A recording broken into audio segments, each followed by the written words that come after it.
Šios 5 klaidos kas mėnesį tau kainuoja pinigus, net jei to nepastebi. Dauguma žmonių jas kartoja visą gyvenimą ir būtent dėl to pinigai tirpsta. Aš Auksė ir šiame video eisim per 5 lygius, nuo 1 iki 5 klaidos, su kiekviena rizika vis didės. O paskutinė klaida yra pati brangiausia. Ją daro net tie, kurie galvoja, kad yra saugus. Pažiūrėk, ar atpažinsi save. Galbūt būtent čia dingsta tavo pinigai. Pirmoji klaida – gyvenimas be jokio finansinio rezervo. Tai gyvenimas ant peilio ašmenų. Užtenka vieno netikėtumo ir finansai griūva. Įsivaizduok, daugiau nei pusė Lietuvos gyventojų neturėtų iš ko pragyventi vos 3 mėnesius. Neįtikėtina statistika, ar ne? Ar tu būtum tarp jų? Swedbank duomenimis net 57% žmonių neturi santaupų 3 mėnesiams išgyventi. Tai reiškia, kad jei šiandien sugenda automobilis, atsiranda sveikatos išlaidų, ar netikėtai prireikia didesnės sumos, žmogus iškart grimsta į skolas. O kartu atsiranda stresas, nerimas, nesaugumas, nes neturi jokios finansinės pagalbės. Kas ta pagalbė? Tai paprasčiausiai atidėti pinigai, kurie padengia tavo bazinės išlaidas – maistą, būstą, sąskaitas bent 3 mėnesiams į priekį. Ji nėra investicija, o saugumo garantas, kad netikėtose situacijose nereikėtų iškart panikuoti ar skolintis. Daugelis žmonių susiduria su tokia problema ir aplinkoje tokių situacijų netrūksta. Pavyzdžiui, vienas nepažįstamas netikėtai neteko darbo, naujas susirasti nesisekė, o dar prisidėjo sveikatos problemos. Santaupų – 0. Kiekviena sąskaita virto galvos skausmu, o išeitis buvo tik skolinimasis. Kai žmonės neturi tokio rezervo, jie griebiasi greito sprendimo, bet čia slypi spąstai. Tas sprendimas iš tikrųjų tampa kita klaida – vartojimo paskolos ar greitieji kreditai. Tai tikra skolų spiralė. Pradedi nuo nedidelės sumos, o baigi tuo, kad kiekvieną mėnesį jautiesi lyg iš visų pusių spaudžiamas skolų. Kiek kartų esi matęs reklamą? Telefonas tik už 15 eurų per mėnesį. Atrodo smulkmena.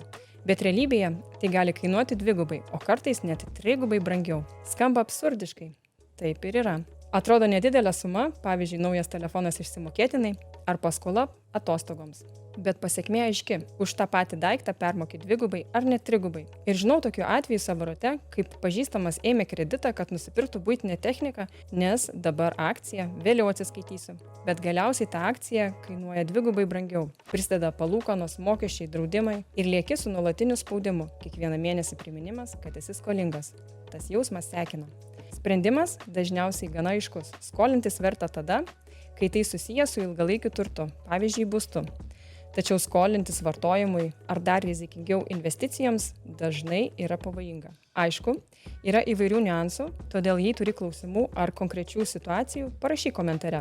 Tai padės man geriau suprasti, kas tau aktualu ir galėsi sukurti video, kuris bus naudingas tiek tau, tiek kitiems. O vartojimą planuok iš anksto. Nori telefono ar kelionės, geriau kas mėnesį atsidėk ir turėk tam pinigų iš anksto. Nes kai finansai planuojami tik skoloms, iš tikrųjų planuoji savo nuolatinį stresą. Ir kad nepraleistum kitų temų apie pinigus ryjančias klaidas, paspausk subscribe.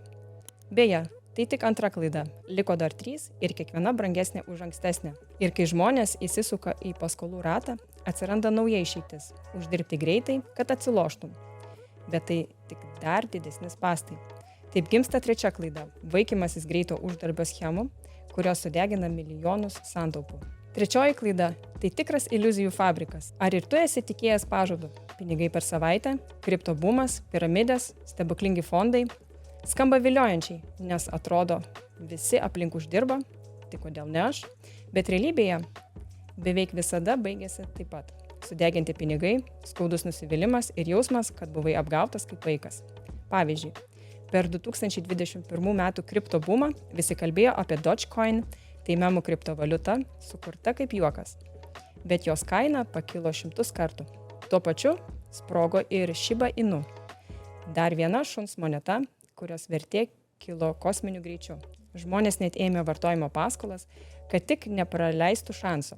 Bet kai burbulas sprogo, jie liko su paskolomis ir beveik nulinėmis investicijomis. Kiti užsikabino ant piramidžių. Pavyzdžiui, LVX istorijos. Dar vienas iliuzijų fabriko triukas. Viskas atrodė gražu, uždirbsi, jei atsivesi dar 2 draugus, bet kai reikalai pradėjo byrėti, ne tik pinigai dingo, net draugystės iširo, nes vieni kaltina kitus, kiti įtraukia į apgavystę. Sprendimas paprastas – investuoti tai tik į tai, ką supranti. Jei negali paaiškinti draugui paprastai žodžiais, iš kur atsiranda uždarbis, rizika yra per didelė. Geriau lėčiau, bet stabiliai, negu greitai ir su skaudžiamis pasekmėmis. Ir vis dėlto, tai tik 3 klaida. Liko dar 2. Viena klastingiausia, kita brangiausia. Net jei pavyksta atsispirti šarlatanams ir stebuklingoms schemoms, atsiranda 4 klaida – atidėliojimas. Tai tylus tavo finansų žudikas. Net nepastebimai suvalgo 10 000 eurų vien todėl, kad laukia geresnio momento. Atrodo nekaltas, bet būtent dėl to klastingiausias, jis suvalgo metus. Pradėsiu rytoj, kitą mėnesį, kai turėsiu daugiau pinigų. Čia slypi 4 klaida. Ar esi kada pagalvojęs?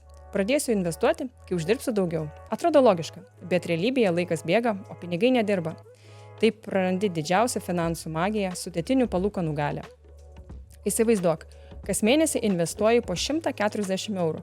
Tai yra apie 10% vidutinio atlyginimo Lietuvoje į rankas. Jei tavo pinigai uždirbtų tiek, kiek istoriškai duoda S&P 500, apie 10% per metus, po 20 metų turėtum virš 100 000 eurų.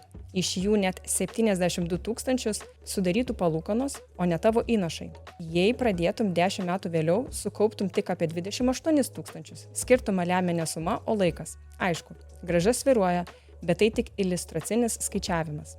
Atidėliojimas kainuoja ne tik pinigus, bet ir ramybę. Nes kuo ilgiau lauki, tuo labiau atrodo, kad jau per vėlu ir tada žmogus visai nebepradeda. Sprendimas – pradėti dabar. Nebūtina daug, užtenka mažos sumos. Svarbiausia laikas. Ir čia yra retas dalykas. Tie, kurie pradeda bent mažai, jau būna tarp nedaugelio, kurie realiai juda į priekį. Bet dar liko paskutinė 5 klaida.